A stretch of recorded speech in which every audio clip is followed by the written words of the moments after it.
हे आहे BTV network आणि आपण पाहत आहात चॅनल B, प्रतिबिंब जनमनाचं.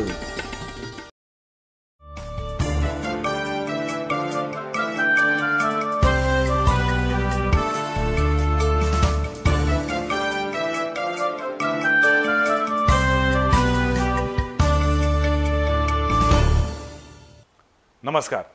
संवाद प्रतिवाद या आमच्या विशेष कार्यक्रमामध्ये आपल्या सगळ्यांचं मनापासून स्वागत. आपण बऱ्याचदा नेहमी ऐकलेलं आहे, बोललेलो असतो आपण की आरोग्यम धनसंपदा. आरोग्य हे सगळ्यात मोठं धन, सगळ्यात मोठी संपत्ती. पण आरोग्याकडे मात्र आपण म्हणावं तेवढं लक्ष देत नाही. याची अनेक कारणं आहेत. एकतर सध्याची लाईफस्टाईल, ज्या पद्धतीनं ताणतणाव वाढत चाललेले आहेत, ज्या पद्धतीनं माणूस पैशाच्या मागं धावतोय, या सगळ्या परिस्थितीमध्ये हे सगळं कशासाठी, कुणासाठी हा प्रश्नच बऱ्याचदा आपण विसरून जातो. आणि मग ज्या वेळेला जाग येते त्यावेळी बऱ्याचदा उशीर झालेला असतो. आरोग्य ही गोष्ट अशी आहे की ती आपल्याच हातात आहे आणि आपण जर आपला आहार विहार याच्याबद्दल जर लक्ष दिलं तर निश्चितच आरोग्यम धनसंपदा या उक्तीचा प्रत्येकाला प्रत्यय घेता येईल. आज पुन्हा एकदा आम्ही आरोग्यविषयक बोलणार आहोत, माहिती करून घेणार आहोत. कोल्हापुरातील विश्व पंढरीमध्ये गेली काही वर्ष सातत्यानं सेवाभावी वृत्तीनं जे काम करतायत आणि आयुर्वेदाचार्य म्हणून ज्यांची ख्याती आहे असे डॉक्टर समीर जमदग्नी आज आमच्या स्टुडिओमध्ये आलेत. मी त्यांचं मनापासून स्वागत करतो. नमस्कार. नमस्कार. एकतर लोकांना सगळ्यांना माहिती आहे की विश्व पंढरीमध्ये ज्या पद्धतीनं सेवाभावी वृत्तीनं काम केलं जातं की अनेक रुग्णांना, पेशंट्सना त्या ठिकाणी अतिशय उत्तम दर्जाची वैद्यकीय सुविधा दिली जाते, सेवा उपचार केले जातात. मुळात तुम्ही विश्व पंढरीशी कसे जोडले गेलात? खरं म्हणजे तिथे जे आनंदनाथ महाराज आहेत त्यांचा आमचा नातेसंबंध आहे. पण त्याच्यापेक्षा जास्ती महत्त्वाची गोष्ट म्हणजे नरसोबावाडी हे माझं जन्मस्थान आहे, दत्ताची नरसोबावाडी. तिथले आम्ही पुजारी. तर त्यामुळं आपल्या कोल्हापूर जिल्ह्यातलाच आमचा जन्म आहे आणि त्या हिशोबाने ज्यावेळेला आपण एखादी गोष्ट अचीव करतो, डॉक्टर होतो, वैद्य होतो किंवा इंजिनियर होतो, त्यावेळेला आपल्या वतनाविषयी आपल्याला जास्ती इंटरेस्ट असतो. त्या हिशोबाने आपण कोल्हापुरात येऊन इथल्या लोकांची सेवा करावी हा मानस पहिल्यापासून होता. आणि सद्गुरूंच्या कृपेने ती संधी जी आहे ती मला चालून आली आणि मग नंतर इथं कोल्हापुरी आम्ही यायला सुरुवात केली. ह्याचं महत्त्वाचं कारण असं आहे की मिरज, सांगली, कोल्हापूर इथं खूप जुने मोठ्या वैद्यांच्या परंपरा होत्या. आणि मध्यंतरीच्या इंग्रजांच्या आक्रमणाच्या काळामध्ये आणि यवनांच्या आक्रमणाच्या काळामध्ये ह्या परंपरा खूप नष्ट झाल्या. आणि परंपरेला खूप किंमत आहे, महत्त्व आहे. कारण त्यातलं ज्ञान जे आहे ते उघड्यावरती असं येत नाही, परंतु ती जर परंपरा प्रवाहित होत झाली तर मग समाजाला त्याचा खूप उपयोग होतो, पर्यायाने राज्याला आणि देशाला होतो. तर हे लक्षात घेऊन त्या पुन्हा ऊर्जितावस्थेत आणण्यासाठी म्हणून आम्ही खरं इथे यायला सुरुवात केली. तुमच्या घरामध्ये कोणी डॉक्टर होतं? म्हणजे तशी काही परंपरा होती? आमच्या घरामध्ये डॉक्टर होते पण वैद्य नव्हते. आणि माझं सुद्धा MBBS ॲडमिशन जे आहे ते थोडी त्या मार्कामध्ये गेलेलं होतं. आणि आज मला समजते की ते कशासाठी गेलेलं होतं, कारण आयुर्वेदाचं काम होणं हे खूप गरजेचं होतं. आणि मला असं वाटतं की ते तुमचं ॲडमिशन गेलं हे अनेक लोकांच्या दृष्टीनं पथ्यावर पडलं. म्हणजे महाराजांचं काय किमया आहे असं म्हणायला लागेल. आणि त्याचा मग खूप चांगला उपयोग जो आहे घरामध्ये संस्कृतचं वातावरण किंवा देवदेव असणं, हे सगळ्या ज्या गोष्टी त्या आयुर्वेदाला पोषक आहेत. कारण आयुर्वेद हे आस्तिक दर्शन आहे, देवाला परमात्म्याला मानणारी अशी गोष्ट आहे. आणि ती जर असेल मनामध्ये तर आपल्या भारतीय संस्कृती सांगितलेले जे धर्म, अर्थ, काम, मोक्ष आहेत या पद्धतीने माणसाची मुक्ती किंवा सॅल्वेशन व्हायला पाहिजे. आणि ह्या सगळ्या गोष्टीच्यामध्ये एक सूत्र असं आयुर्वेदाने सांगितलेलं आहे की धर्मार्थ काम मोक्षानाम आरोग्यम मूलमुत्तमम रोगा हा तस्यापहर्तारः श्रेयसोज्जीवितस्य च. म्हणजे धर्मार्थ काम मोक्ष हे मिळण्यासाठी म्हणून आयुर्वेदाची जी आत्ताची अवतरणाची भाषा आहे ना ती झालेली आहे. कारण जर शरीर चांगलं असेल, मन चांगलं असेल तर तुमचं अध्यात्म होणार आहे, तुमचं सगळी प्रगती आहे ती होणार आहे. त्यामुळे धर्म आणि मोक्ष याच्यामध्ये अर्थ आणि कामाला धरलं आहे. आत्ता वस्तुस्थिती अशी आहे की अर्थ आणि काम बाजूलेले आहेत आणि त्याच्यामध्ये चेंदामेंदा झालेला आहे तो धर्म आणि मोक्षाचा. तर लोकांची बहितकारी वृत्ती जी आहे, एन्जॉयमेंटच्या ज्या व्याख्या आहेत त्या माणसाला, मनाला आणि शरीराला दोन्हीला सुद्धा खूप घातक आहेत. तर ते पुन्हा उलटं फिरवण्याचं काम जे आहे ना ते फक्त आयुर्वेदशास्त्रच करू शकतं, कारण ते आस्तिक दर्शन आहे. तुम्ही आता आयुर्वेद शास्त्र म्हटलं. आयुर्वेद ही एक विद्याशाखा आहे किंवा वैद्यकीय भाषेतली एक दुसरी उपशाखा आहे असं आपण म्हणूया. बरोबर आहे. मेडिकल सायन्समध्ये आपण सगळीकडे जे बोलत असतो ते बायोलॉजिकल आपण गोष्टी बोलत असतो. बरोबर आहे. फिजिकली आपण बोलत असतो. तुम्ही आता जी आयुर्वेदाची जी काही माहिती सांगितली त्याच्यामध्ये बऱ्याचदा आपल्या संस्कृतीचा संबंध होता, अध्यात्माचा संबंध होता. बरोबर आहे. पण मग वैद्यकीय शास्त्र आणि अध्यात्म यांची सांगड आहे. बरोबर आहे. कसं आहे, आयुर्वेद हे फक्त वैद्यकीय शास्त्र नाही आहे, आयुष्याशी संबंधित सगळ्या गोष्टी त्याच्यामध्ये आहेत. पण ॲलोपॅथीमध्ये मात्र केवळ आणि केवळ शरीरशास्त्राशी संबंध असतो. अगदी बरोबर आहे. आणि त्यावेळेस गोंधळ होतो. आता त्याचं एक साधं उदाहरण तुम्हाला सांगतो. शुक्र आणि शोणित म्हणजे स्त्रीबीज आणि पुरुषबीज एकत्र आलं की त्याच्यामध्ये आत्म्याचा प्रवेश होतो, जीवात्म्याचा, असा आयुर्वेदाचा सिद्धांत आहे. बरं. आणि आधुनिक शास्त्र असं काही मानत नाही. आणि त्यामुळं ज्यांना मुलं होत नाहीत अशा शुक्र-शोणी संयोग जर त्यांच्या दोघांच्या बीजाचा केला गेला आणि गर्भाशयामध्ये त्याचं अभिधान केलं तर प्रत्येक स्त्रीला मुलं व्हायला पाहिजे, पण ती होत नाही. त्याचं कारण काय? आत्मतत्व ही गोष्ट मानली गेलेली नाही आहे. आणि बाय वन डे ऑर अनादर ह्या गोष्टी ज्या आहेत त्या नंतर हे लोक मान्य करायला लागणार आहेत. कारण आपल्या शास्त्राची जी धाटणी आहे आयुर्वेदाची ती ऋषीमुनींनी केलेली आहे. आणि ऋषीमुनी हे आपले पहिले सायंटिस्ट आहेत. आणि ते कसे आहेत? ज्यांना सत्व आणि रज आणि तमापैकी तम आणि रज हे त्यांच्या ठिकाणी अजिबात नाही आहेत आणि त्यांना फक्त जगाचं कल्याण आणि कल्याणच करायचं आहे. अशा व्यक्तींचे हे शब्द आहेत आणि ते आपण तपासून बघितले लॅबोरेटरीमध्ये तरीसुद्धा आपल्याला ते समजतं. अशा गोष्टीतून तयार झालेला हा आयुर्वेद आहे. तर ह्याच्या एवढं दुसरं शास्त्र नाही. असं म्हटलं जातं की हेतुलिंग औषध ज्ञान स्वस्थातुर परायणम त्रिसूत्रम शाश्वतम पुण्यम बुबुदे पितामहा. याचा अर्थ समजा आपण मंगळावरती गेलो आणि तिथं जीवसृष्टी उत्पन्न झाली तर तिथल्या वनस्पती वापरून, तिथले प्राणी वापरून, तिथल्या लोकांना औषध देऊन इथला वैद्य ते बरं करू शकतो. बरं. तर ह्याला म्हणायचं शाश्वत सत्व कुठेही गेलं तरी. तर आयुर्वेदातले सिद्धांत बदलत नाहीत. म्हणजे आता कोलेस्ट्रॉलचा सिद्धांत डिबार झाला.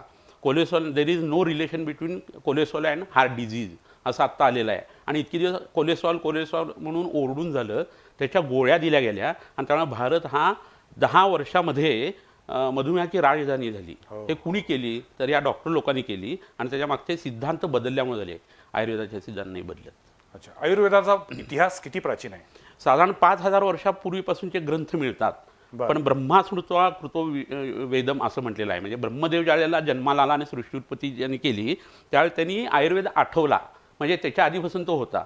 जिथं आयुष्य आहे तिथं वेद आहे. आणि म्हणून आयुर्वेद हा आयुष्य ज्यावेळेस सुरू झालं, जीवन सुरू झालं त्या क्षणापासून आहे.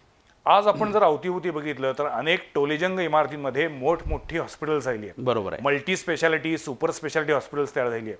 आणि जर वैद्यकीय परिभाषेमध्ये बघितलं, किंवा परिभाषा शब्द थोडासा चुकीचा आहे, पण जर एकूण स्टेटसमध्ये बघितलं तर MBBS झालेला, MD झालेला किंवा ॲलोपॅथीमधला डॉक्टर हा थोडासा उच्च, आणि त्यानंतर मग होमिओपॅथी, आयुर्वेदिक यांना मात्र दुय्यम तिय्यम स्थान असं एकूण चित्र आहे.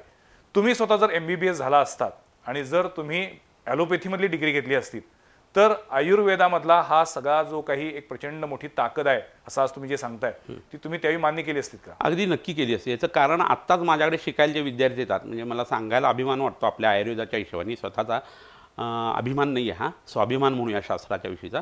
तर गेल्या 33 वर्षात जवळजवळ 30,000 विद्यार्थी आपल्याकडं पूर्ण आयुर्वेदीय तयार झालेले आहेत. आणि इतर वनस्पती बघायला येणारे किंवा औषधे निर्माण करताना बघायला येणारे, व्याख्यानं किंवा अशा मुलाखती ऐकणारे सुद्धा आहेत. आणि ते इन्स्पायर होऊन आयुर्वेदिक प्रॅक्टिस आता करत आहेत. म्हणजे भारतामध्ये ही विश्व आयुर्वेदाची लाट जी आहे ती आधीच येऊ घातलेली आहे. आणि त्याचा महासागर जो आहे तो संपूर्ण जगाला सुद्धा मिळणार आहे. आणि त्याच्यातनं लोकांचं आरोग्य सुधारणार आहे, शारीरिक आणि मानसिक. तर प्रश्न असा आहे की आपल्याकडे येणारे जे MBBS डॉक्टर किंवा MS डॉक्टर्स जे आहेत ते जेव्हा तरुण असतात त्यावेळेला त्यांना इतर शास्त्रांची कल्पना नसते, कारण त्यांचा अभ्यास नसतो. पण अभ्यास नसल्या कारणानं काहीतरी मत प्रदर्शन करणं हा मनुष्य स्वभाव आहे. आणि 2 डॉक्टरांच्यामध्ये खूप वेळेला जेलसी असते. पण असं कधी होत नाही की 2 पॅथीचे लोक एकत्र आले आणि हार्मनीमध्ये त्यांनी एखाद्या रुग्णाला बरं केले. असे खूप चांगले डॉक्टर्स आहेत की जे आमच्याशी इंटरॅक्ट करून रुग्णांना औषधं देतात आणि त्यांना खूप चांगला परिणामसुद्धा येतो. कारण आयुर्वेदाचं जे खाणंपिणं वागण्याचे नियम आहेत हे इतर कुठेही नाही आहेत, इतके चांगले आहेत. तर हे सिद्धांत लक्षात घेता जी डॉक्टरांची आत्ताची कॅटेगरी आहे ती 50शीला आली की त्यांना इतर शास्त्रांचं ज्ञान हळूहळू समजायला लागतं. बरे झालेले पेशंट त्यांनी बघितलेले असतात आणि मग चांगल्या आयुर्वेदीय माणसाचा ते शोध घ्यायला लागतात. आणि आता 35% किंवा 38%ला BMSचं ॲडमिशन होत नाही, जे पूर्वीच्या काळी व्हायचं, आणि वैद्य तयार व्हायचे. त्यामुळं 50 वर्षापूर्वीचे वैद्य आणि आत्ताचे वैद्य ह्याच्यात खूप फरक आहे. क्रीम ब्रेन जो आहे ना 90% पुढचा, तो आता आयुर्वेदाला मिळायला लागलेला आहे. आणि त्यामुळे आयुर्वेदाची एवढी प्रगती झाली आहे. तुम्ही बोलताना 2दा वैद्य शब्द वापरला. हो. आयुर्वेदामध्ये डॉक्टर महत्वाचा की वैद्य महत्वाचा? आता वैद्य याचं इंग्रजी ट्रान्सलेशन जे आहे ते म्हणजे डॉक्टर्स आहे. त्यामुळे वैद्य म्हटलं काय आणि डॉक्टर म्हटलं काय काही फरक पडत नाही. पण डॉक्टर म्हटल्यानंतर जे इंटिग्रेटेड प्रॅक्टिस करण्याची जी पद्धत आहे ती मात्र योग्य नाही. त्यांनी आयुर्वेदीय पद्धतीने निदान करावं, आयुर्वेदीय पद्धतीने औषधं तयार करावीत आणि आयुर्वेदीय पद्धतीने द्यावीत. म्हणजे तो रुग्ण जो आहे तो बरा होतो. म्हणजे त्या डॉक्टरनं किंवा वैद्यानं स्वतःची औषधं तयार केली पाहिजेत? प्रश्न नाही. 4 चतुष्पाद जे चिकित्सेचे सांगितलेले आहेत त्याच्यामध्ये औषध जे सांगितलं आहे बहुकल्पम, बहुगुणम, संपन्नम, योग्यम औषधम, हे 4 पद्धतीचे गुण असलेलं औषध वैद्यांनी स्वतः तयार करायचं आहे. पण आता सध्याच्या ज्या काही शिक्षण पद्धती आहेत त्याच्यामध्ये ज्या पद्धतीनं BMSचं शिक्षण दिलं जातं त्याच्यामध्ये औषध निर्मिती शास्त्र शिकवलं जातं का? अगदी नक्की शिकवलं जातं. आयुर्वेदाचं भैषज कल्पना नावाचं एक शास्त्र आहे, तेच नंतर वाढून आत्ताची फार्मसी झालेली आहे. आपली जी किमयागिरी होती, नीच धातूतून उच्च धातू तयार करायचा, त्या किमयागिरीचं रूपांतर जे आहे ते केमिस्ट्रीमध्ये झालेलं आहे. आपण सिरोब्रह्म डोक्याला म्हणायचं, त्याचा सेरिब्रह्म झालेला आहे. तर हे सगळे संस्कृतमधले शब्द आहेत, ते इंग्रजांनी उचललेले आहेत. आणि एवढी प्रगल्भ भाषा आहे आपली, मराठी सुद्धा प्रगल्भ आहे, संस्कृत तर आहेच आहे. जीवन किंवा पाणी याला आपल्याकडे 24 शब्द मिळतात संस्कृतमध्ये, आणि प्रत्येकाची छटा अर्थाची वेगळी आहे. वॉटर किंवा H2O म्हटलं की, ॲक्वा म्हटलं की त्यांचं काम झालं, त्याच्यापुढे त्यांची ताकद नाही आहे. तर जेवढी अभिव्यक्ती शब्दातून आणि भाषेतून होईल तेवढं ते शास्त्र प्रगल्भ असतं. पण जनरली लोकांच्या मनामध्ये असा एक समज आहे की एखादा गंभीर आजार झाला किंवा अगदी सिव्हिअर अटॅक आला, ताप आला, खोकला आला, की अशा वेळेला तातडीनं रिलीफ पाहिजे असेल तर ॲलोपॅथीची औषधं घ्यायची. आयुर्वेदाची औषधं प्रभावी असतात, परंतु त्याचा गुण याला खूप कालावधी जातो, अशी लोकांच्यात एक समज आहे. आणि त्यामुळे एखादा आजार झाला की पहिल्यांदा ॲलोपॅथीची औषधं घ्यायची आणि मग नंतर पूरक म्हणून त्याला आयुर्वेदातली औषधं घ्यायची. याच्याबद्दल काय सांगा? जोशी सर, तुम्ही खूप सुंदर आणि अगदी कळीचा जो मुद्दा आहे तो उचललात. पण मला असं सांगायला नक्की आवडेल तुम्हाला की 250-300 वर्षाच्या पूर्वी ज्या वेळेला ॲलोपॅथीचा शोधच लागले नव्हता किंवा अगदीच प्रागैतिक अवस्थेमध्ये ती होती, त्यावेळेला वैद्यच असायचे आणि आयुर्वेदच असायचा. यवनांच्या आक्रमणाच्या आधी म्हणजे 1000 वर्षापूर्वीच्या काळामध्ये खूप चांगल्या पद्धतीच्या सर्जरीज आयुर्वेदिक व्हायच्या. आणि नंतर हे जैन तत्वज्ञान किंवा बौद्ध तत्वज्ञान वाढल्या कारणानं रक्त आणि मांसाचा तिटकारा केला गेला, आणि त्यामुळे हे शास्त्र जे आहे ते इतर जातींच्याकडे जाऊन ते नामशेष झालं, ही वस्तुस्थिती आहे. तर आयुर्वेदाच्या ऱ्हासाच्या कारणामध्ये हा सगळा भाग येतो. पण ग्रंथामध्ये जर बघितलं, आणि आता मी प्रॅक्टिस करताना आम्हाला इमर्जन्सीला तोंड द्यायला लागतं. बऱ्याच वेळा दवाखान्यामध्ये आलेले हार्ट अटॅक किंवा हेमिप्लेजिया हे आयुर्वेदिक औषधांनी बरं केलं जातं. प्रायः करोति अहोरात्रात कर्मादन्यपि भेषजम असं एक सूत्र आहे. म्हणजे आपल्या औषधाने वैद्याच्या एका अहोरात्रीत काम करायला पाहिजे, हे आमच्या ग्रंथात लिहिलेलं आहे, आणि त्याचा पुनःप्रत्यय येत असतो. आता समजा एखाद्या माणसाला TB झालेला आहे, तर होमिओपॅथी, ॲलोपॅथी असू दे किंवा आयुर्वेद असू दे, 6 ते 8 महिने औषध हे घ्यायलाच लागतं. सर्दी, ताप, पडसं, खोकल्याची औषधं आयुर्वेदात जे आहे त्याचं कॉम्बिनेशन दिल्यानंतर एका दिवसात ताप उतरत असतो. लोक आता पॅनिक होतात आणि त्यांना काढे चूर्ण गोळ्या घ्यायला नको असतात, आणि त्याचा हा परिणाम आहे. पण इंग्रजांचा काढा मात्र आपण उकळून रोज सकाळी घेत असतो, त्यावेळेला कुणी काही बोलत नाही. आणि त्यांनी जेव्हा मधुमेह मागे लागतो तेव्हा पुन्हा आयुर्वेदाकडे ते येतात.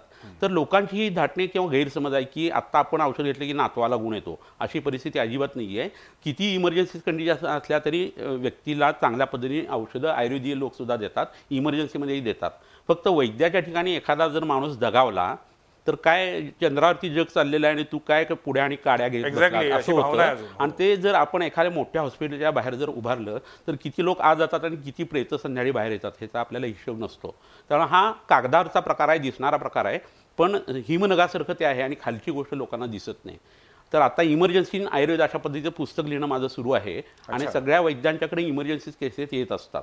पण मग तुमच्या म्हणण्यानुसार आता जे काही मानवाला ज्ञात आजार आहेत, मग अगदी कॅन्सर असू दे किंवा हार्ट अटॅक असू दे, मधुमेह असू दे किंवा पॅरालिसिस असू दे, कोणत्याही आजारावरती तितकंच प्रभावी औषधशास्त्र आयुर्वेदामध्ये आहे? हा एक खूप छान प्रश्न विचारला तुम्ही जोशी सर.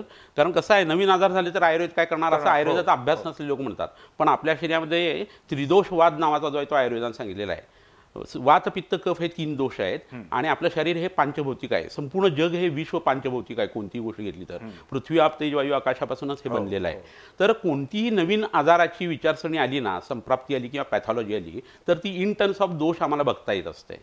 आणि त्यामुळे कोणत्याही आजाराचा, कावासाकी डिसऑर्डर असू दे, बडचेरी सिंड्रोम, आता जे सार्स असेल, लेप्टोस्पायरोसिस असेल, इबोला, स्वाईन फ्लू आहे, तर ह्याच्या केसेस आम्ही ट्रीट केलेले आहेत आणि त्यांचा डाटा सुद्धा आमच्याकडे आहे. लेप्टोस्पायरोसिस ज्यावेळेला मुंबईमध्ये खूप पाणी पडलेलं होतं त्यावेळेला झालेलं होतं, त्यावेळेला जवळजवळ 1000 रुग्णांच्यावरती आम्ही लेप्टोस्पायरोसिससाठी औषध दिलेली होती. ती औषधं उपयुक्त पडली, म्हणजे त्यांना दुसरं काही करायला लागलं नाही. चिकनगुनिया आता एवढा हा करतोय, तर चिकनगुनिया हा ताप म्हणून ट्रीट केल्यावर कधी ट्रीट होत नाही. अगदतंत्र म्हणून आयुर्वेदातलं जे शास्त्र आहे त्याच्यामध्ये डासाच्या दंशातून उत्पन्न झालेली ती गोष्ट आहे, तर त्याला विषाध्यायातली औषधं वापरायला लागतात. डास हा कीटक आहे, 6 पाय आहेत त्याला, तर त्याची औषधं दिली की हे लोक बरे होतात. आणि यू वोंट बिलीव्ह, ज्या लोकांना या भाद्रपद महिन्याच्या दरम्यान हे डास होऊन हा त्रास होण्याची जी साथ येते, त्याच्या आधी चंपकादी अगद नावाचं औषध जर पोटात घेतलं तर डास जाऊन सुद्धा चिकनगुनिया, डेंग्यू, मलेरिया होत नाही. इतकं साधी गोष्ट आहे. हे तुम्ही जाहीरपणे सांगताय? हे जाहीरपणे मी सांगतो, आणि ह्याचा आणि अनुभव घेतोय. किंवा लोकांनी ह्याच्यावरती प्रयोग सुद्धा करावेत आणि पुन्हा त्याचा प्रत्यय घ्यावा. रात्री झोपताना तांदूळ्या म्हणून तांदळीची भाजी असते ती, आणि निशोत्तर नावाचं एक औषध पोटात घ्यायचं, आणि चंपकादी अगद नावाचं औषध जर घेत राहिलं तर ह्या कोणत्या गोष्टी घडत नाहीत असं दिसतं. आता डेंग्यू एकदा होऊन गेला आणि नंतर पुन्हा डेंग्यू झाला तर तो युजली हिमोलायटिक असतो आणि त्याच्यामध्ये रक्तस्राव माणूस मरतो. तर त्याला रक्तपित्ताची औषधं, रक्तपित्त नावाच्या आजाराची आणि आत्ता सांगितलेली औषध दिली की ते पेशंट त्यातनं बाहेर पडतात, प्लेटलेट काउंट त्यांचा वाढायला लागतो. तर ह्या गोष्टी लोकांना माहीतच नाहीत. लोकांना एवढंच माहिती आहे की आयुर्वेद हे शास्त्र जे आहे ते म्हणजे झाडपाल्याचं औषधाचं शास्त्र आहे. पोटदुखी, कावीळ, मुळव्याध ह्याच्या व्यतिरिक्त काही करता येत नाही आणि लोकांनी विचित्र पद्धतीच्या जाहिराती करून त्याला बदनाम केलेला आहे. तर हे ऋषीप्रणीत शास्त्र आहे, हे फक्त झाडपाल्याचं औषध नाही आहे. पुरुषम वीक्ष, प्रत्येक माणूस हा आम्ही वेगळा बघतो, त्याचं निदान करतो आणि त्याला जे लागू पडणारं औषध आहे ते त्याला लागू पडतंच कायमस्वरूपी. पण मगाशी तुम्ही जे म्हटलात की प्रत्येक आयुर्वेदातल्या डॉक्टरानं स्वतःची औषधं स्वतः तयार करावीत असा अभिप्रेत आहे तुम्हाला. हो. पण मग अशा वेळेला ही औषधं तयार करण्यासाठी लागणारं जे रॉ मटेरियल आहे, त्यासाठी लागणाऱ्या ज्या काही वनस्पती असतील, बरोबर आहे, या सगळ्या वनस्पतींची निर्मिती कुठं करायची त्या डॉक्टरनं? पहिली गोष्ट अशी आहे की कोणताही वैद्य असेल किंवा डॉक्टर असेल तर त्याच्या आजूबाजूला शेती असते, त्याचे मित्रमंडळी असतात, नातेवाईक असतात. आपल्या वनस्पती शेतातच मध्ये लावायला पाहिजे असं काही नाही. बांधावरती लावल्या तरी ह्या वनस्पती येतात. म्हणजे आयुर्वेदामध्ये साधारण 1168 वनस्पती ज्या आहेत त्या नोंद वापरल्या गेल्या. म्हणजे या वैद्याला पहिल्यांदा शेतीचं पण ज्ञान असणं आवश्यक आहे. शेतीचं ज्ञान हे जे आहे ते आयुर्वेदात शिकताना मिळतंच. म्हणजे वृक्षायुर्वेद नावाचा वेगळा भाग सांगितलेला आहे. गाई, बैल, घोडे घेतले तर त्याचा हस्त्यायुर्वेद, गजायुर्वेद, अश्वायुर्वेद ही सांगितलेलं आहे. म्हणजे काही ठेवलेलं नाही आपल्या संस्कृतीने सांगायचं. आपला आळस जो आहे आणि अनास्था आणि आपलं ते चुकीचं आणि गोऱ्या लोकांनी सांगितलेलं चांगलं, हा जो भाव आहे ना, आपली मानसिक गुलामगिरी अजून गेलेली. इम्पोर्टेड वस्तूचं अट्रॅक्शन जास्त आहे. हे लोक ज्यावेळेस तिकडून ओरडून सांगायला लागतील. आता परवाच मेझेंटी नावाचा एक 79वा ऑर्गन जो आहे तो मिळाला. आधी 78 ऑर्गन्स असायचे. तर या मेझेंटरीचं वर्णन, वपावन ह्या पद्धतीने आयुर्वेदात सांगितलेलं आहे. माझा विद्यार्थी जो आहे प्रसाद पानकर, त्यांनी महाराष्ट्र मध्ये याच्याविषयी लेख लिहिलेला आहे. तो जाणकार डॉक्टरांनी वाचावा तर तुम्हाला हे समजेल की शास्त्राचं पोटेन्शियल काय. बरं. डॉक्टर समीर जमदग्नी आज आपल्या सोबत आहेत. आयुर्वेद या शास्त्राबद्दलची महती आणि त्याच्याबद्दलची आत्तापर्यंतची व्याप्ती याबद्दल अतिशय इंटरेस्टिंग माहिती देत आहेत. एक छोटासा ब्रेक घेऊया आणि पुन्हा एकदा ही चर्चा कंटिन्यू करूया.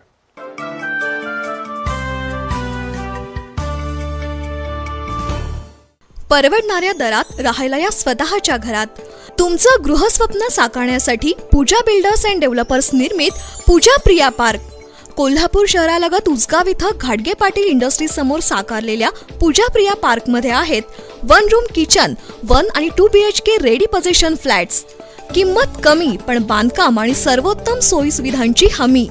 अमेनिटीज मध्ये तडजोड नाही की फ्लॅट कधी मिळणार याची चिंता नाही. आजच पूजा प्रिया पार्कला भेट द्या. मनाजोगं हक्काचं घर निवडून राहायला या. संपर्क Pooja Priya developers private limited. Phone 0231 232 8299, mobile 94 220 43 745.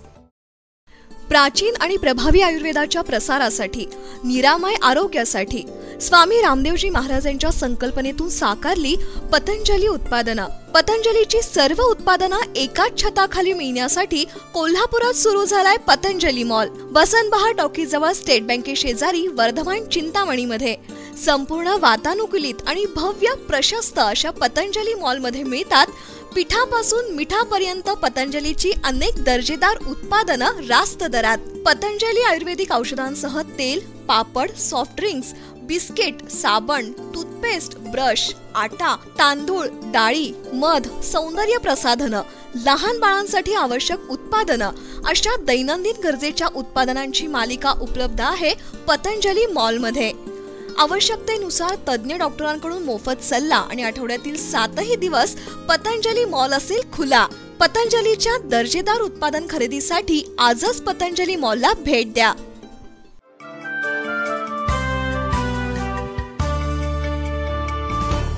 Break नंतर पुन्हा एकदा आपल्या सगळ्यांचं स्वागत. संवाद प्रतिवादमध्ये आज आपण बोलतोय डॉक्टर समीर जमदग्नी यांच्याशी. जमदग्नी सर आयुर्वेदामधले अत्यंत गाढे अभ्यासक आहेत. गेली 33 वर्ष ते आयुर्वेदामध्ये प्रॅक्टिस करतायत आणि आज कोल्हापुरामध्ये विश्वपंढरीच्या माध्यमातून आत्तापर्यंत हजारो रुग्णांची सेवा त्यांनी केलेली आहे. आज आमचं भाग्य आहे की जमदग्नी सर आमच्या स्टुडिओमध्ये आलेले आहेत.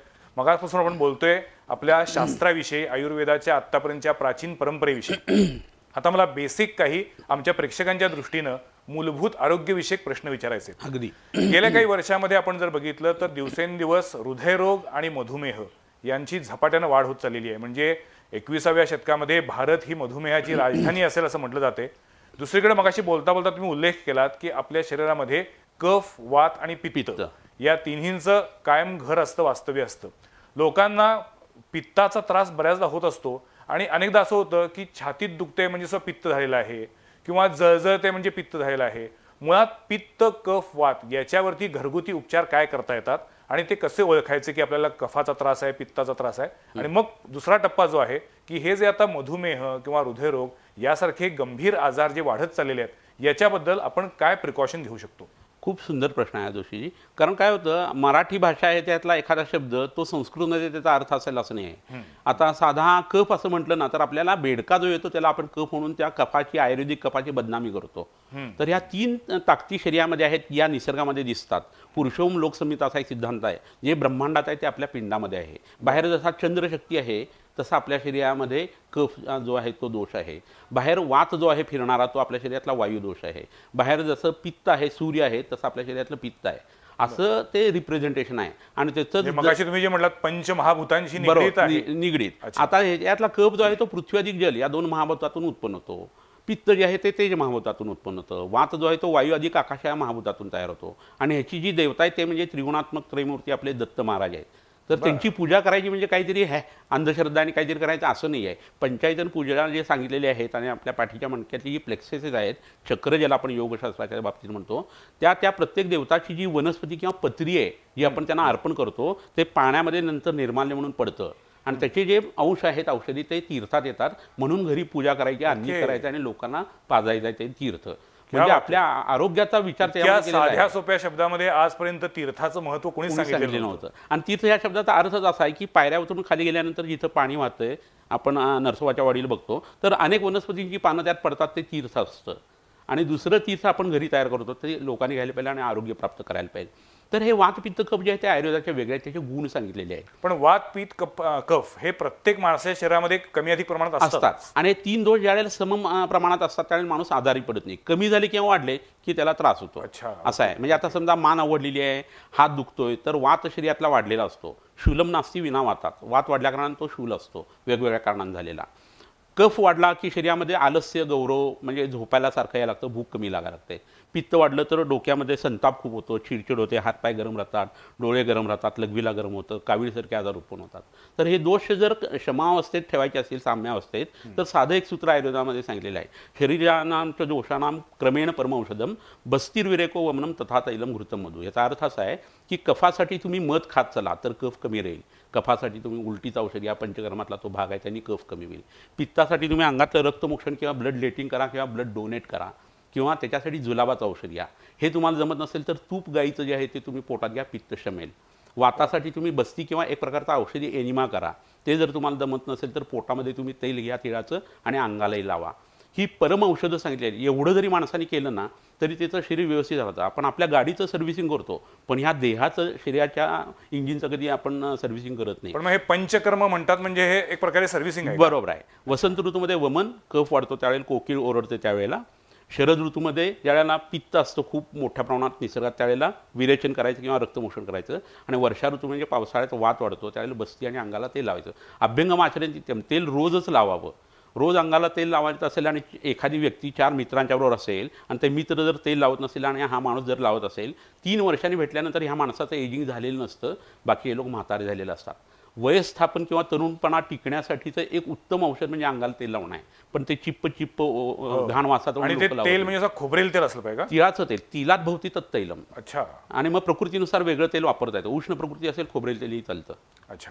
आता आपण बोलूया मधुमेह आणखीन हृदयरोग. झपाट्यानं ह्याचे पेशंट वाढत चाललेले आहेत. बरोबर आहे. मुळात मधुमेहाची कारणं काय असतात?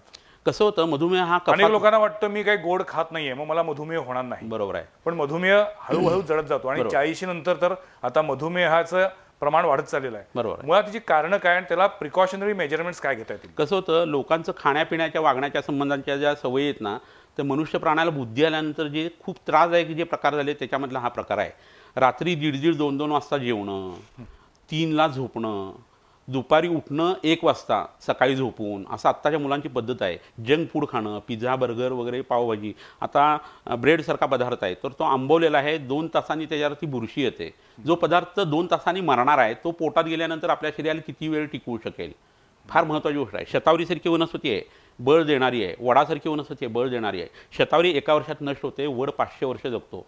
कुणाचं बळ तुम्ही घेणार? हा विचार आम्ही औषध देताना करतो. तो अन्नाचा नको व्हायला, कारण शरीर हे अन्नातून तयार होत असतं आणि अन्न या शब्दाची व्याख्याच अशी आहे की जे आपण खातो आणि जे आपल्याला खातं त्याला अन्न म्हटलं जातं.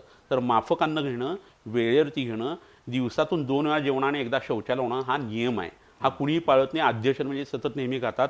कोल्हापूरमध्ये तर मी बघतो जेवून आलेले असतात आणि मित्रांना सांगितलं मटण आणि तांबडा पांढरा आहे की पुन्हा ते जेवतात आणि इतकं जेवतात. दिवसाची सुरुवात नाश्त्यानं होती आणि तो नाश्ता म्हणजे काय तर पावभाजी, बरोबर. मिसळ पाव किंवा बरोबर. कटवडा. बरोबर आहे आणि हे चुकीचं आहे. इंग्रजांच्या आधी चौकामध्ये इंग्रजांनी आपल्याला चहा मोफत व्यसन लावलेलं आहे आणि आता ते शिष्टाचाराचं साधन झालेलं आहे. आपण कुणाकडे गेलो आणि तसं झालो तर चहा सुद्धा विचारला नाही, त्यांनी चहाचं पाणी विचारलं नाही म्हणतो. पण आपली आजी जुनी पणजी जी असायची ती वाडग्या आणि भाताची पेज द्यायची. त्या भाताच्या पेजेने शरीर शेलाट राहतं, चहासारखं व्यसन लागत नाही. चहाने कानाखाली मारल्यासारखा उत्तेजना येते आणि भाताची पेज घेतली की अंतःप्रेरणा जागृतून उत्साह येतो. तर ही भाताची पेज किंवा शेंगा गुळ दिला जायचा. बरोबर. तर त्यामुळं रक्तवाहिन्या चांगल्या राहणं, हृदय चांगलं राहणं, मेद कमी होणं, भूक तल्लख लागणं असं त्यातनं घडायचं. तर हे सगळे नियम जे खाण्याचे आहेत ना ते धाब्यावरती बसवलेले आहेत आणि दुसरं जे आवडेल ते खायचं, जिभेसाठी धाब्यावरचं खायचं. हां. आणि 6 रस पोटात जायला पाहिजे. पहिले ना मधुर रस म्हणजे गोड जायला पाहिजे. आपण सगळ्या शेवटी स्वीट घेऊन आपल्या आयुष्याचं मातेर करून टाकतो. पहिले ना मधुर रस, मग आम्ल रस, नंतर लवण रस असं सांगितलेलं आहे. आणि सगळ्यात शेवटी कडू खायचं असतं, ते कधी खातच नाही आपण. तुरट रस नाही आणि कडू रस नाही. आणि त्यामुळे आजारपण आलं की वैद्याकडे आलं की पहिल्यांदा उरावरती काढे बसतात, कडू आणि तुरट. ही वस्तुस्थिती आहे. बापरे. पण आता जे मधुमेह वाढतोय हा मधुमेह कंट्रोल करणं शक्य आहे? अगदी नक्की आहे. आणि मला आणखी एक महत्त्वाचा प्रश्न या अनुषंगाने विचारत होता की मगाशी तुम्ही बोलताना जे म्हटलात की आपल्या आजारानुसार आपली मानसिकता बदलत जाते. म्हणजे आपलं पित्त वाढलं की आपल्याला चिडचिडेपणा वाढतो. बरोबर. का असं पण होऊ शकतं की आधी आपल्या भावना मानसिकता बदलत जाते आणि त्यानुसार ते आजार जडत जातात? तेही होतं. हा खूप एक छान प्रश्न विचारला जोशी तुम्ही. कसं होतं, आपण समजा आता जेवायला बसलेलो आहे आणि आपण टीव्हीवरचा कोणता तरी कार्यक्रम सिरियल बघतो आणि त्यात खूप एक्साइटमेंटचा प्रसंग आला ना की आपल्या शरीरातलं पित्त आपण त्या व्यक्तीच्या बाजूने जर असेल ना तर खवळतं आणि त्यावेळेला जर चिडचिड आपली झाली तर आपलं आमाशय किंवा जठर जे आहे ते मुटकुळीसारखं बारीक होऊन बसतं आणि नंतर 3 तास ते उघडत नाही. मग तेवढा सरफेस एरिया कमी मार खाल्ल्या कारणानं एन्झाईम्स आणि ॲसिडचं डायजेशन करण्याची कॅपॅसिटी कमी होते आणि ते अन्न निरेंद्रिय होतं. सेंद्रिय शरीरामध्ये निरेंद्रिय अन्न, मग अंगारती कंडू खरका याच्यातनं ते बाहेर पडतं. खूप दिवस तसंच राहिलं तर कॅन्सरच्या गाठी त्यातनं उत्पन्न होतात. PCOD सारख्या स्त्रियांना त्रास लागू शकतात. मानसिकता बदलते कारण शरीर आणि मन हे एकाच ठिकाणी आहेत. भांडं तापलं की जसं आतलं पाणी तापतं तसं शरीर उपतप्त झालं की मन सुद्धा बिघडतं. आणि मन हे अन्नमय आहे अशी छांदोग्य श्रुतीमध्ये वर्णन केलेलं आहे. आपण जसं खाऊ तसे आपले विचार असतात. नेव्ही आर्मीमध्ये असताना तुम्ही मटन चिकन खा, दारू प्या, तुम्हाला शत्रूला मारायचं आहे, पण तुम्ही सांधलेला बसलेला आहेत आणि तुम्ही ह्या गोष्टी करत असाल तुमच्या मनामध्ये सतवून वाढूच शकणार नाही आहे. आणि आत्ता लोकांना कांदा लसूण भरपूर पाहिजे, मद्य पाहिजे, मांस पाहिजे, तर त्यांच्या मनामध्ये विकृत विचार येतात. खेडेगावातनं सायकलवरनं जाताना कुणाला धडकलं तर दोघं एकमेकाला विचारायचे, लागलं नाही ना. पण आता असतानावरती येऊन मारामाऱ्या सुरू होतात आणि 4 मध्ये लोक येऊन एखादा खून होतो. हे अन्नामुळे बदललेलं आहे. अच्छा. मग अशी आपण मधुमेहाबद्दल बोलत होतो. मधुमेह कंट्रोलमध्ये आणण्यासाठी बेसिक काय प्रिकॉशन घेतली पाहिजे? पहिली गोष्ट म्हणजे वेळेवरती अन्न व्हायला पाहिजे आणि अन्न 32 वेळा चावून खायला पाहिजे. तुम्ही जर बका जेवला आणि निघून आणि तुम्ही बघा मधुमेहाचे लोक हे वाघ मागे लागल्यासारखे जेवतात आणि सगळे स्थूल असतात आणि बारीक लोकांना सुद्धा मधुमेह होतो. आणि जे लोक खूप कृशकाय आहेत ना त्यांना 1.5 तास लागत असतो जेवायला. आता हळूहळू जेवणाचं प्रकरण कसं आहे ते तुम्हाला सांगतो. एखाद्या माणसाला 300 शुगर असेल जेवणानंतरची आणि फक्त त्याने अन्न चावून खायला सुरुवात केली ना तरी ती 150 पर्यंत कमी येते फक्त तोंडातल्या चर्वणामुळं. इतका त्याचा परिणाम येतो. आणि ती साखर यायची मसल कर्वी वापरली जाते. जेवल्यानंतर शतपावली घालणं, सकाळी मोकळ्या हवेत फिरणं, उज्जाई नावाचा प्राणायाम करणं, सर्वांगासन करणं, मयूरासन करणं, जेवल्यानंतर शतपावली घालणं, जेवल्यानंतर पाणी न पिणं, उकळलेलं पाणी पिणं, ह्या गोष्टी जरी केल्या ना तर साखर हा काय आजार नाही आहे. ते लक्षण आहे मेटाबॉलिक रेट कमी झाल्यानंतरचं आणि ते कमी यायला सुरुवात होते. पण एखादी कडू गोष्ट खाऊनच मधुमेह कमी होतो हे डोक्यामधल्या लोकांनी काढायला पाहिजे. कारण अनेक कडू गोष्टी जर घेतल्या गेल्या मधुमेहाच्या लोकांनी साखर जास्त असताना तर किडनी लवकर डॅमेज होते, डोळे लवकर खराब होतात. कारण चांगलं कधी खाल्लेलं नसतं, ब्रह्मचर्याचं पालन केलेलं नसतं, शरीरात वात आधीच वाढलेला असतो, कडू गुणाने वात आणखी वाढतो आणि किडनी लवकर डॅमेज होते. तर लोकांना मधुमेह वाढलाय, साखर वाढली की कडू खायचं हा शुद्ध वेडेपणा आहे. वैद्य इतके आहे, जवळच्या वैद्याचा तुम्ही सल्ला घ्यायला पाहिजे आणि त्यांच्याकडनंही शिकून घ्यायला पाहिजे. मग अशी आपण बोलताना तुम्ही म्हटलात की आयुर्वेदामध्ये अशी महती आहे, अशी ताकद आहे की कोणत्याही आजारावरती तितक्याच प्रभावीपणे उपचार करता येतो. बरोबर आहे. पण आज जर एखाद्या माणसाला हार्ट अटॅक आला किंवा कॅन्सर सारखा आजार जडला तर त्याच्यावरती तितकंच प्रभावी औषध आयुर्वेदामध्ये उपलब्ध आहे का? कारण हार्ट अटॅक आल्यानंतर इमिजिएटली त्याला ज्या ठिकाणी हॉस्पिटल नेलं जातं ते सॉर्बिट्रेटच्या गोळीपासून ते अगदी आजकाल ते नवीन 40,000चे इंजेक्शन पर्यंत बरोबर आहे. असे काही प्रकार राहिले आहेत. पण अशा आणीबाणीच्या वेळेला सुद्धा आपण आयुर्वेदाचे उपचार करू शकतो का आणि काय उपचार असू शकतो? नक्की आपण करू शकतो. आणि हा प्रकार पूर्वी असायचा.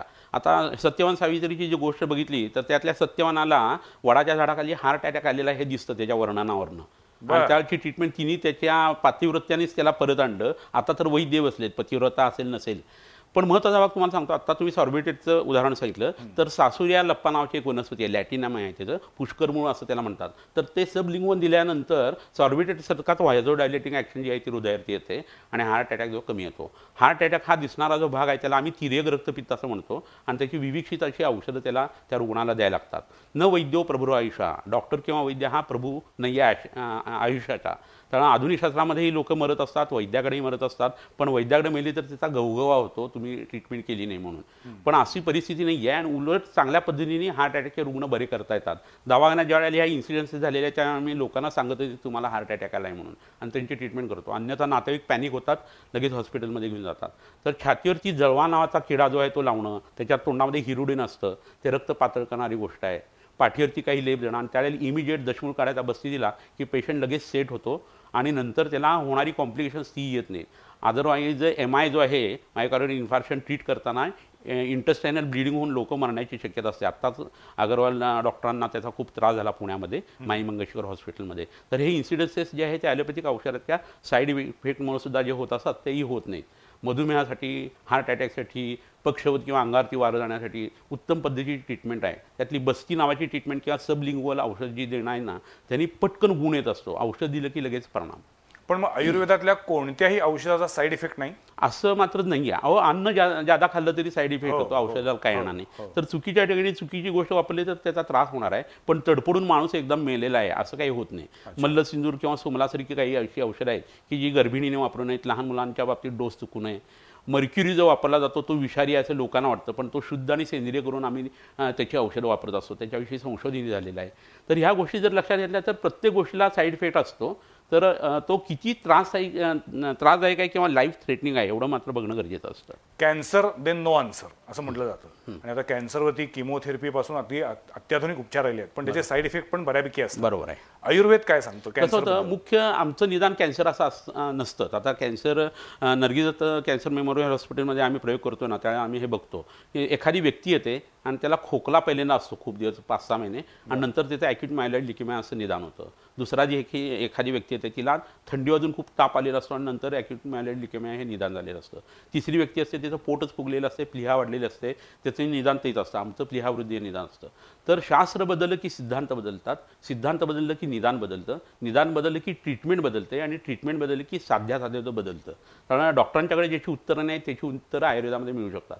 तर आमचं पहिलं निदानच नाडी परीक्षा करताना त्या ॲक्यूट मायलॉइड लिक्युमियाचं जर प्लीहावृद्धी असेल तर आम्ही प्लीहावृद्धीची औषध दिल्यानंतर त्याच्यामध्ये मिरॅक्युलस फरक पडतात. तर असं जवळजवळ 16 आजार आहेत की ज्याच्यामध्ये हा लिक्युमिया जो आहे तो आयुर्वेदिक औषधांच्या सहाय्याने बरा करता येतो असं लोकांनाही म्हणायचं. नो डाऊट की तर आम्लपित्त मूळव्याधीपेक्षा ह्याची ट्रीटमेंट क्लिष्ट असते आणि वैद्य आणि पेशंट दोघांच्या हार्मनीमध्ये ती होत असते.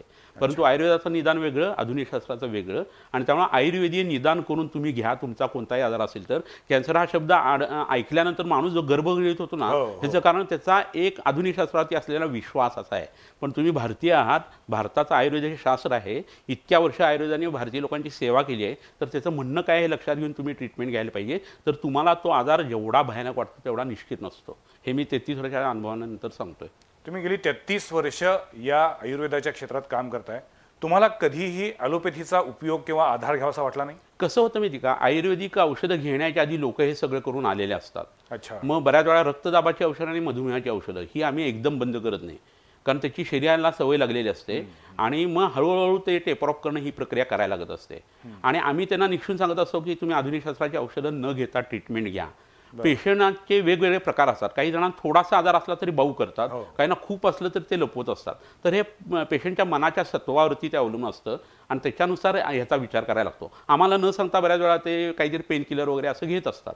पण त्यामुळे त्यांच्या शरीरातले आजार वाढतात हे एकदा लक्षात आलं की विश्रांती घेऊन घरी राहून आयुर्वेदिक ट्रीटमेंट घेतली तर वेदना हा एकच भागाचा असतो, इन्फेक्शन हा दुसरा भागाचा असतो आणि ताप हा एक असा भाग असतो की त्याच्यामध्ये लोकांना आधुनिक शास्त्राची औषधं घ्यावी वाटतात. पण त्याच्यासाठी उत्तम पद्धतीची आयुर्वेदिक औषधं आता उपलब्ध आहेत, ज्याच्यामध्ये अफू असतो, भांग असते, मोहाची फुलं असतात, मध्यम असतात. आणि आधुनिक शास्त्राची ही जी औषधं आहेत पेन किलर्स ती अफूचीच डेरिव्हेटिव्ह आहे. अफू ही आयुर्वेदिक वनस्पती आहे आयहिफेन म्हणून, तर ती आयुर्वेदात सुद्धा आहेत. फक्त त्या पद्धती वापरली की गुण येतो. इंजेक्शन दिल्यानंतर जो गुण येतो तो जर 15 मिनिटात येत असेल तर ही गोळी दिल्यानंतर 3 तासात येतो. पण आपल्या शास्त्रासाठी 2.5 तास सहन करायला काही बिघडत नाही. गेल्या 33 वर्षाच्या अनुभवामध्ये तुमचं निरीक्षण घेतल्यानंतर तुम्हाला कुठला आजार झपाट्यानं वाढतोय असं वाटतंय? ह्याच्यामध्ये लहान मुलांचं मतिमंदत्व आणि गतिमंदत्व म्हणजे ऑटिझम जो आहे ना तो खूप वाढलेला आहे. स्त्रियांचं स्थूलपणा आणि PCOD पॉलिसिस्टिक ओव्हरियन डिसीज हा खूप वाढलेला आहे. कोणत्याही माणसाला सहन करण्याची आणि त्यागाची वृत्ती जी आहे ना ती कमी झालेली आहे. हे मनाचा आजार दिसतोय. प्रत्येकाला हक्काची जाणीव आहे, कर्तव्याची कुणाला नाही. हा मनातला झालेला बदल खूप त्रासदायक आहे. त्यानंतर मद्यपानाशी संबंधित आणि मांसाशी संबंधित कॅन्सर आणि एड्सच्या संबंधाने ज्या गोष्टी आहेत त्या वाढायला लागल्या आहेत. एड्स त्या मानाने कमी आहे अवेअरनेस असल्या कारणानं, पण कॅन्सर खूप वाढण्याचं कारण रक्त बिघडवणारे कारणं 2 आहेत. एक म्हणजे मांसाशन आणि दुसरं म्हणजे मद्य. रक्त बिघडलं की ते मांसाला बिघडवतं आणि रक्ताने मांसाला बिघडवलं की गाठ तयार होते आणि ती 90% वेळेला कॅन्सरची असते. तर रक्त आणि मांस चांगलं राहायला पाहिजे म्हणून पूर्वीच्या काळी एरंडेल तेल लोकांना देत असत दर 2 महिन्यांनी. तर हे जरी लोकांनी केलं ना तरी कॅन्सरचं प्रमाण खूप मोठ्या प्रमाणावरती कमी येणार आहे. प्रिझर्वेटिव्ह टाकलेल्या गोष्टी किंवा टीन फूड जे आहे ते कधी अवेळी खाणं, चीज पनीरसारख्या पंजाबमधल्या गोष्टी कन्व्हेन्स सोपा झाल्या कारणानं आपण इथं खातो आणि आठवड्यातून 3-3 वेळा त्याची फ्रिक्वेन्सी ठेवतो. त्यात ते सॉस वगैरे चुकीच्या पद्धतीत घालतो. ह्यांनी हे सगळे आजार वाढत आहेत. तर कॅन्सर, मधुमेह, रक्तदाब, ऑटिझम, PCOD हा त्रास, स्थूलपणा आणि मन बिघडलेलं आहे लोकांचं, हे आम्हाला 33 वर्षात खूप जाणवतं. माझा वेळ संपत चालला, पण एक प्रश्न मला आवर्जून विचारायचा आहे तुम्हाला, कारण तुम्ही इतकं रंजक आणि इतकं इंटरेस्टिंग गोष्टी सांगताय. बऱ्याचदा असं आपण म्हणतो की आहार, विहार, आणखीन व्याधी किंवा आजार यांचा संबंध असतो आणि तो आहेच, ते सिद्ध झालेला आहे. पण असंही होतं की अरे त्या माणसानं आयुष्यभर कधी मद्यपान केलं नाही, त्यानं आयुष्यभर कधी मांसाहार केला नाही, तरी सुद्धा त्याला आजार होतो. आणि मग लोक म्हणतात बघ म्हणून सांगत होतं सगळं करून घे. मग असं अशा वेळेला असं वाटायला लागतं की खरोखर आपल्या आहार विहाराचा आणि आजाराचा काही संबंध असत नाही, तर ते प्राक्तन किंवा प्रारब्ध असतं. तुम्ही वैद्यकशास्त्रामध्ये नशिबाला मानता का? हो, नशिबाला आम्ही मानतो. आयुर्वेद हे दैव आणि पुरुषाकार या दोन्हीला मानतं. तुम्ही जो मुद्दा घेतला तर चर्चिल जे होते सिगारेट चेन स्मोकर होते त्यांनी 90 वर्षापर्यंत जगले. पण अपवाद आणि नियम सिद्ध होतो. चर्चिल जगले म्हणून तुम्ही रोज सिगारेट ओढायचे असं होत नाही. दुसरं, आपल्या याच्यात 6 भाव सांगलेले आहेत गर्भ तयार होताना, मातृज, पितृज, सत्वज, सात्मज आणि आत्मज. तर त्यातला आत्मा येताना आत्मज भाव जो आहे ना त्याच्यामध्ये आयुष्य हे ठरलेलं आहे. आणि स्वस्थ अस्वस्थपणा जो आहे तो आपण जे खातो त्याच्यावरती आहे. सातम्यावरती आपल्या शरीराचं आजारी पडणं न पडणं हे अवलंबून असतं. तर या 3 गोष्टीचा संबंध आपल्याशी असतो. आयुष्य जर आपलं त्या श्रद्धा आहे, अंधश्रद्धा आहे की शास्त्र आहे? हे शास्त्रयुक्त श्रद्धा आहे. असं का होतं तर हे आत्मज भाव जो आहे ना तो जो आहे तो आयुष्य ठरवत असतो. मग कशासाठी तुम्ही आयुर्वेदाचा प्रपंच करताय, कशाला ब्रह्मदेवाने सांगितलं आहे म्हणताय? रस्त्याने एखादा माणूस चाललेला असेल तर तो पडतो, पडल्यानंतर तो आपोआप उठणार आहे की नाही? उठणार आहे. हे त्याचं दैव किंवा आत्मज भाव आहे. पण जर एखाद्या माणसाला हात दिला तर तो पटकन उठणार आहे. हे म्हणजे वैद्यकशास्त्र आहे किंवा आयुर्वेद आहे. तर त्याची मदत करणं ह्याच्यासाठी उत्पन्न झालेली गोष्ट आहे. बाकी भाडी लिहिलेल्या गोष्टी ज्या आहेत त्या दैवाच्या पलीकडे जाऊन काम करणारे सुद्धा वनस्पती आणि औषधं सांगितलेली आहेत. मणिमंत्र औषधा प्रभाव या पद्धतीने. पण एक मुद्दा दुसरा थोडासा राहतो या चर्चेत, तो मला सांगा वाटतो की आहार, निद्रा आणि ब्रह्मचर्य या तिवयीवरती आपल्या आयुष्याचा डोलारा असतो. आहार, निद्रा आणि ब्रह्मचर्य. तर आपण आहाराविषयी बोलून झालं, ब्रह्मचर्याविषयी नाही बोललो, निद्रेविषयी आपण काही प्रमाणात बोलतो, आपल्याला माहीत असतं. पण आपल्या शरीरातला शुक्र धातू जो आहे तो स्त्रीलाही असतो आणि पुरुषालाही असतो. हा, तुम्हाला काय पुरेशी झोप, निद्रा म्हणजे किती तासाची असावी? प्रत्येकाची ती वेळ बदलते. ज्यावेळेस कंपाऊंड लीज मिळतात, हादग्याची पानं, शिरीषाची पानं, चिंचेची पानं मिळतात, त्याच्यानंतर 1.5 तासांनी माणसाची झोपायची वेळ होते. तर ही वेळ 8 ते 8:30च्या दरम्यानची आहे. मी जर कोणाला सांगितलं लोक हसायला लागतील. या वेळेला लोकांचं जेवण सुद्धा नाही, घरी आलेले असतात लोक. तर त्यावेळेस झोपून जर एखादा माणूस 3:30ला उठत असेल तर ब्राह्मे मुहूर्ते उत्तिष्ठे स्वस्थो रक्षार्थ आयुष्या. फक्त पहाटे उठल्यानंतर माणूस स्वस्थ राहतो, निरोगी राहतो आणि त्याच्या आयुष्याचं वर्धन होतं. तर ही झोप लक्षात तुम्ही म्हणताय की नाही या सगळ्या गोष्टी बरोबर आहेत. म्हणजे आता आपलं आयुर्वेद प्राचीन शास्त्र आहे. ज्या वेळेला इलेक्ट्रिसिटीचा शोध नव्हता त्यावेळेला सूर्यास्त झाल्यानंतर लोक अंधार पडला की जे काय असले पलिते लावायचे, मशाल लावायचे आणि लवकर झोपायचे. पण हे इलेक्ट्रिसिटी संबंधित नाही. आता काळानुसार इतके बदल झालेले आहेत. आता लोकांच्या लाईफस्टाईल मध्ये, लोकांच्या ऑफिस आवर्स मध्ये इतके फरक पडलेले आहेत की या सगळ्या गोष्टींचं पालन करणं खरोखर शक्य असत नाही. कारण माणसाची लढाई आता अस्तित्वासाठी सुरू झालेली आहे. बरोबर आहे. आणि सगळं मान्य जरी केलं तर तुम्हाला मुद्दा सांगतो काय तो की सूर्य बाहेर मावळला की शरीरातली भूक गेली, पोटातली भूक मावळली, त्याच्यानंतर तुम्ही जेवला तर ते आरोग्य देत नाही. आपल्याकडे जशी रात्र चढत जाईल तशा पार्ट्या रंगत जातात. हो, तेच तर चुकीचं आहे, कारण तमोगुणाचे राक्षस वाढलेले आहेत हल्ली. त्यामुळे महत्त्वाचा भाग असा आहे की आपण जे अन्न खातोय आणि चुकीच्या वेळेला खातोय त्यांनी आजार उत्पन्न होणार आहे. तुम्ही मंत्री असा, CEO असा, VIP असा, VVIP असा, डॉक्टर असा, वैद्य असा, अँकर असा, नाहीतर मुलाखत देणारा माणूस असा, तुम्ही चुकीचे वागले की तुम्हाला रट्टे बसणार. निसर्गाचा हा नियम आहे, ते काही थांबवत नाही. आणि त्यामुळे चांगलं वागायचं नाही हे आपण ठरवायला पाहिजे. आपण असं कधी विचार करतो का सकाळी 8 ते 4 फक्त ऑफिस आवर्स ठेवावे, सगळेच प्रश्न सुटतील, पहाटे लोक उठायला लागतील, लवकर झोपायला लागतील. पण लोकांना इंद्रियांसाठी जगायचं आहे. मन म्हणत असतं मला हे करायचं आहे, बुद्धी म्हणत असते अरे बाबा नको करू. पण बुद्धीचं ऐकलं जात नाही, मनाचं ऐकलं जातं. भावना ही क्षणामध्ये मोजली जाते, आयुष्य हे वर्षामध्ये असतं. बुद्धीचं ऐकायला पाहिजे, मनाचं नाही ऐकायला पाहिजे. पण लोक प्रज्ञापराध करतात, बुद्धीचा अपराध करतात आणि आजारी पडतात. आणि म्हणून तर सगळ्या वैद्यांचं डॉक्टरांचं चाललेलं आहे. जर लोकांनी आयुर्वेदानुसार वागायचं ठरवलं तर आम्ही माशा मारत बसू अशी परिस्थिती आहे. तर आता हा तिसरा मुद्दा जो राहिला तो ब्रह्मचर्याचा. तर ब्रह्मचर्याच्या विषयी बऱ्याच वेळा नीतिमत्तेच्या हिशोबाने बोललं जात नाही, पण नीतिमत्तेचं भान राखून मला काही गोष्टी सांगाव्या वाटतात. तरुण मुलांना खूप वेगवेगळ्या सवयी असतात, हल्ली मुलींनाही आढळतात त्या, आणि त्याच्यातून त्यांचा शुक्राचा जो व्यय होतो ना त्यांनी खूप मोठ्या प्रमाणात आजार येतात. एक पाय जो आहे तिवईचा तो गळून पडलेला इतपत भयानक परिस्थिती आहे. मरणम बिंदू पातेन जीवनम बिंदू धारणात यावत बिंदू स्थिरोदेहे तावत कालस्य भयंकुता असा एक श्लोक आहे. म्हणजे आपल्या शरीरातला एक शुक्राचा बिंदू जो आहे तो जीवन आहे, एक बिंदू बाहेर पडणं हे मरण आहे. जेवढे तुमच्या शरीरात बिंदू राहतील तेवढं तुम्हाला काळाचंही भय नाही आहे. म्हणून ऊर्ध्वरेचं झालेले आपले ऋषीमुनी होते ते आजारी पडायचे नाही, 400-400 वर्षे जगायचे आणि बायोकेमिकल क्लॉक उलटं फिरून तरुण व्हायचे. ही प्रक्रिया सगळी आयुर्वेदामध्ये कायाकल्पामध्ये आणि रसायनामध्ये सांगितलेली आहे. तर ह्या गोष्टीकडं खूप दुर्लक्ष आहे. बरं, हा शुक्रक्षय काय फक्त मैथून कर्मातनं संभोगातून होतो असं नाही आहे. अतिशय क्षारीय गोष्टी खाणं, अतिशय आंबट खाणं, अतिशय तिखट खाणं, त्याच्यानंतर रात्रीची जागरणं, मनाला असलेलं सतत स्ट्रेस, टेन्शन, एन्झायटी, आजार शरीरात खूप दिवस असणं आणि मैथून कर्म, या 7 गोष्टींच्यामुळे आपल्या शरीरातल्या शुक्राचा क्षय होतो आणि सगळे हतप्रभ झाल्यासारखे लोक असतात. त्यांच्याकडनं कोणतीही गोष्ट अशी चांगल्या पद्धतीची घडत नाही. त्यांच्या चेहऱ्याकडे बघितल्यानंतर आपला उत्साह कमी होतो. परिस्थिती अशी आहे की तरुण वयामध्ये आप आहे बाहेर आहे अशी पर्सनॅलिटी असायला पाहिजे, ही बिलकुल राहत नाही. त्यासाठी मेकअप चढवावे लागतात लोकांना. तर शुक्राचं जे रक्षण आहे ना ते अष्टविध मैथून जे सांगितले ते योगशास्त्रातले तरुण वर्गाने हे नक्की बघावेत, वाचावेत आणि त्याच्यानुसार आपलं जर आचरण ठेवलं तर तुमचं सगळं ध्येय जे आहे ना ते तुम्हाला खूप कमी काळामध्ये मिळू शकतं. डॉक्टर जमदग्नी इतकी महत्त्वाची माहिती इतक्या ओघवत्या भाषेत देत आहेत की खरं तर मला अजून एक 2-4 तास त्यांच्याशी बोलायला आवडेल, परंतु पुन्हा एकदा आपल्याला वेळेचं भान राखलंच पाहिजे. आज मी त्यांचे मनापासून आभार मानतो. अनेक महत्त्वाच्या गोष्टींकडे त्यांनी आपलं लक्ष वेधून घेतलेलं आहे.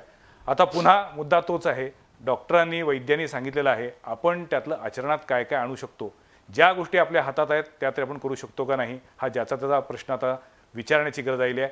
तुर्तास आज आमच्या स्टुडिओमध्ये डॉक्टर जमदग्नी आले, याबद्दल मी त्यांचे आभार मानतो. त्यांना पुन्हा एकदा मी विनंती करणार आहे की दर 2 महिन्यातनं एकदा तरी त्यांनी आमच्या स्टुडिओमध्ये यावं आणि आमच्या सगळ्या प्रेक्षकांशी हितगुज साधावं, संवाद साधावा.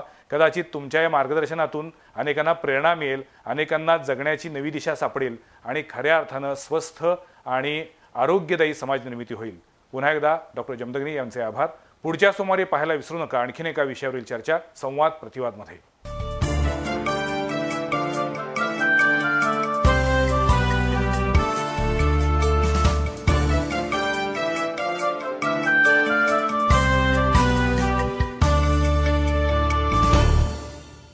हे आहे BTV नेटवर्क आणि आपण पाहत आहात चॅनल B, प्रतिबिंब जनमनाचं.